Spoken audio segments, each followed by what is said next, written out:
Tuyos son, Señor, la grandeza y el poder, la gloria, la victoria y la majestad. Tuyo es todo cuanto hay en el cielo y en la tierra. Tuyo también es el reino. Y estás por encima de todo. 1 Crónicas 29, 11.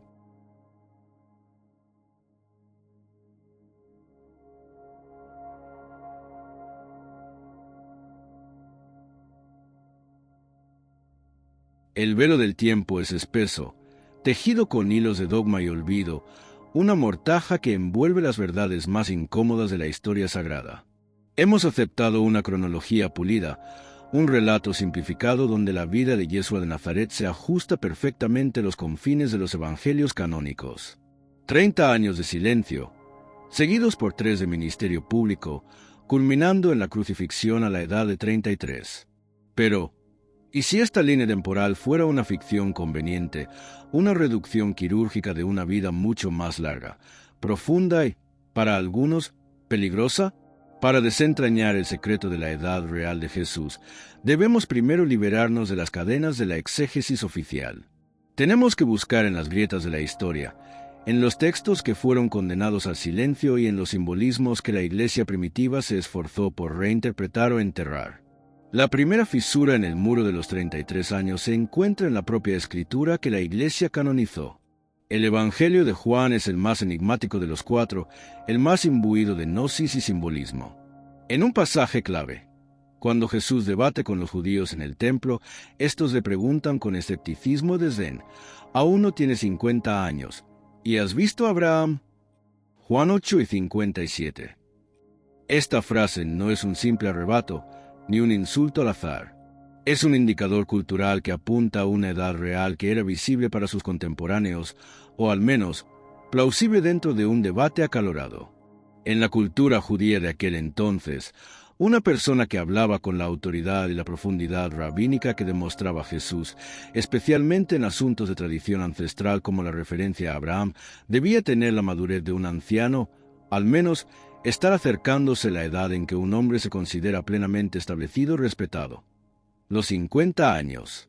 Si Jesús realmente se veía como un joven de poco más de 30, la burla habría sido: ¿aún no tienes 40? O incluso aún no tienes la edad para enseñar. 50 años era el umbral, la marca de la sabiduría y la plena capacidad en muchos aspectos de la vida pública y sacerdotal. El hecho de que el evangelista Juan, cuya intención era elevar a Jesús a un plano divino y eterno, incluyera esta referencia tan terrenal y específica es profundamente sugestivo. Es una de esas inconsistencias que los copistas posteriores o los editores teológicos olvidaron pulir, dejando una huella digital de una realidad distinta. Pero si la edad cronológica era distinta, ¿por qué se fijó con tanta rigidez la edad de 33? Aquí entramos en el reino del simbolismo esotérico, la forma en que el relato de su vida fue adaptado para encajar en un patrón cósmico y sacrificial. El número 3 es, sin duda, el número clave de la Trinidad y de la estructura crística misma. 3 negaciones de Pedro, 3 días en la tumba, 3 apóstoles en el monte de la transfiguración, 3 cruces en el Gólgota. El número 30, por su parte, era la edad tradicional para el comienzo del ministerio sacerdotal de un levita, números 4, 3, y la edad en que el propio David comenzó su reinado. Al unir estos dos, el 33 se convierte en la edad arquetípica del sacrificio divino y de la iniciación suprema. 30, la plena madurez sacerdotal y real. Más 3, la realización trinitaria en la tierra. Más allá de la historia humana, la edad de 33 años se convirtió en un sello teológico que garantizaba que la vida de Jesús cumplía con el esquema profético y cósmico que la Iglesia en formación necesitaba establecer. Era la perfección simbólica de su misión. Y en la simplificación del mito, la historia humana fue sacrificada en el altar de la verdad metafísica, el verdadero rastro de su edad. Sin embargo, nos lleva mucho más allá de los límites de Judea y de los desiertos del Próximo Oriente. Nos obliga a considerar el gran vacío en la narrativa canónica, los años perdidos, el llamado periodo desconocido de Jesús. El relato bíblico es sorprendentemente escueto después de su aparición a los 12 años en el templo. Simplemente nos dice que crecía en sabiduría y en gracia. ¿Qué hizo durante casi 2 décadas? La ortodoxia sugiere una vida tranquila como carpintero en Nazaret, pero la naturaleza explosiva de su posterior ministerio, la profundidad de sus conocimientos de las leyes esotéricas y las tradiciones orientales no se adquieren a martillazos en un pequeño pueblo de Galilea. Aquí es donde entran los evangelios apócrifos y las tradiciones orales que la Iglesia temía. Textos como el Evangelio de Tomás, el Evangelio de Felipe y otros fragmentos gnósticos, aunque centrados en sus enseñanzas esotéricas, aluden a un Jesús que ha viajado, que ha aprendido de maestros secretos y que ha alcanzado un nivel de iluminación que trasciende la formación rabínica tradicional. La leyenda de Isa, preservada en el monasterio Emis en Ladakh, India, es quizás la más chocante de estas narraciones olvidadas. Aunque su autenticidad histórica es ferozmente debatida por los académicos ortodoxos, un debate avivado por la Iglesia misma para desacreditar cualquier alternativa, el relato ofrece una línea de tiempo coherente y poderosa para el periodo desconocido. Según esta tradición, entre la adolescencia y el inicio de su predicación, Yeshua se unió a una caravana y viajó hacia el este. No fue un simple viaje de comercio, sino un peregrinaje de aprendizaje. Se dice que pasó tiempo en India, estudiando los Vedas y los Upanishads con brahmanes y yogis. Luego, continuó hacia el Tíbet, donde profundizó en las enseñanzas del budismo, asimilando conceptos como el karma, el dharma y la reencarnación, ideas que, aunque se infiltraron de forma sutil en algunas de sus parábolas y enseñanzas esotéricas, como el concepto de nacer de nuevo, fueron purgadas rigurosamente de la doctrina cristiana posterior. Si Jesús pasó 17 años o más en este gran viaje de iniciación, tal como sugieren estas tradiciones orientales, su regreso a Judea no lo encontraría con 30 años, sino mucho más cerca de los 40 o incluso más. Este viaje no solo explica la sabiduría inusual que emanaba de él, sino también la naturaleza de su mensaje, un mensaje que se centraba mucho más en la divinidad intrínseca del hombre. El reino de Dios está dentro de ti, que en la necesidad de un mediador externo, una enseñanza que era anatema para el Sanedrín y que, a la larga, resultaría problemática para la jerarquía eclesiástica emergente. La Iglesia, al construir su estructura de poder vertical, necesitaba un Salvador que fuera único e irrepetible, no un maestro iluminado que había seguido el camino universal de la gnosis.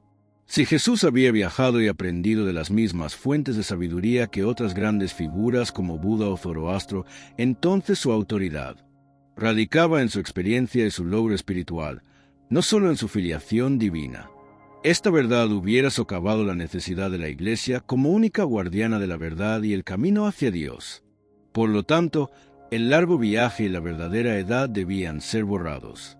El simbolismo del número 40, tan prevalente en la tradición judía, 40 días de diluvio, 40 años en el desierto, 40 días de ayuno, pudo haber sido el último vestigio de su edad real.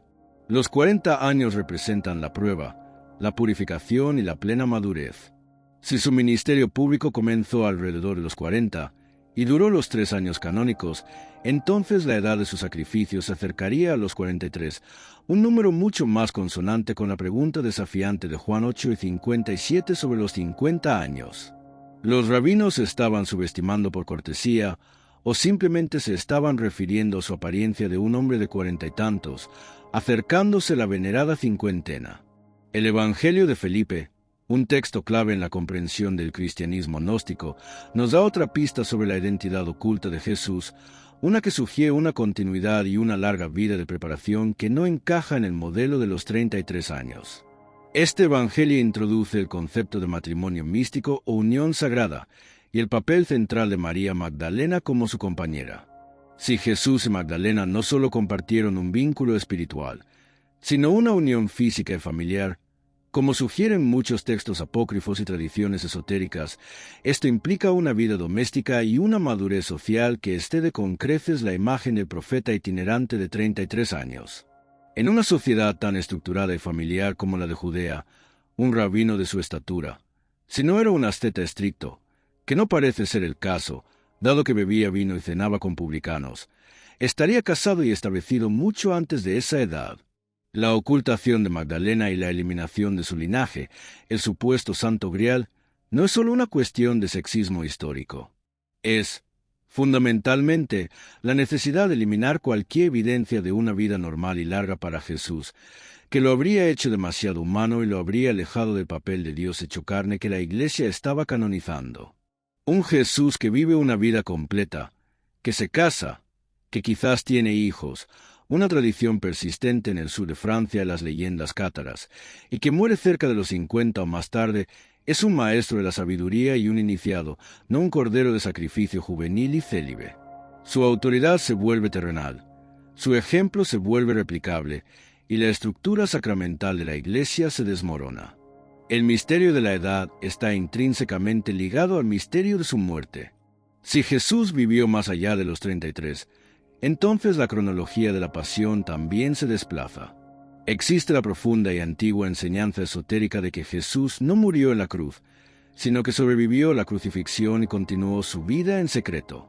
Esta creencia, conocida como la teoría de la desaparición o sobrevivencia, se encuentra en varias tradiciones, desde los islamistas, que sostienen que un sustituto fue crucificado, hasta los Rosacruces y otras órdenes herméticas.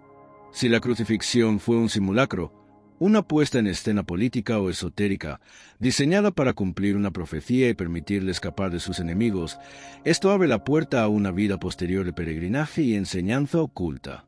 Las leyendas que lo sitúan enseñando en Cachemira y muriendo de vejez en un lugar conocido como el Rozabal son el corolario directo de su larga iniciación en Oriente. Si Jesús vivió hasta una edad avanzada, quizás 70 u 80 años, como sugieren estas tradiciones orientales, entonces los 33 años no son la duración de su vida, sino la duración de su ministerio público y visible bajo la identidad que conocemos. La cronología canónica de 33 años se convierte así en un código. 33 años es el ciclo de su manifestación pública y sacrificial, el tiempo que duró el mito crístico. Pero el hombre, el maestro, el iniciado, Yeshua, continuó su camino en la sombra, esparciendo sus enseñanzas secretas entre círculos escogidos de discípulos que lo siguieron a lo largo de las rutas de la seda y los caminos ocultos de la sabiduría. El simbolismo del número 33 no solo se relaciona con la edad, sino también con la anatomía esotérica del ser humano. En ciertas tradiciones místicas, la columna vertebral se compone de 33 vértebras. El ascenso de la energía Kundalini, o el fuego crístico, en la terminología occidental, desde la base de la columna hasta la coronilla, es un viaje de 33 pasos o grados de iniciación.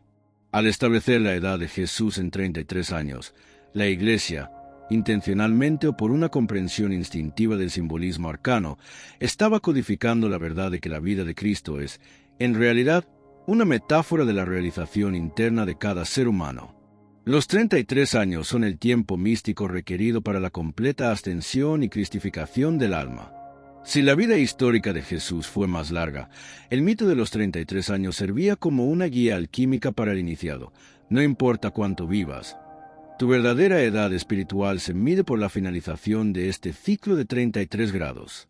Este es el secreto oculto de la edad. La cronología se sacrificó para establecer una simbología universal de la iluminación. Al obligarnos a enfocarnos en los 33, nos distrajeron de la vida real, la larga vida de un maestro que fue el primer gnóstico y el portador de una sabiduría universal que no encajaba en los estrechos límites del judaísmo reformado o del Imperio Romano. La verdadera edad de Jesús es, por lo tanto, una clave que desbloquea no solo un nuevo entendimiento de su biografía, sino de la naturaleza misma del cristianismo original, un cristianismo que era mucho más plural, esotérico y conectado a las tradiciones de la sabiduría mundial de lo que la historia oficial ha permitido.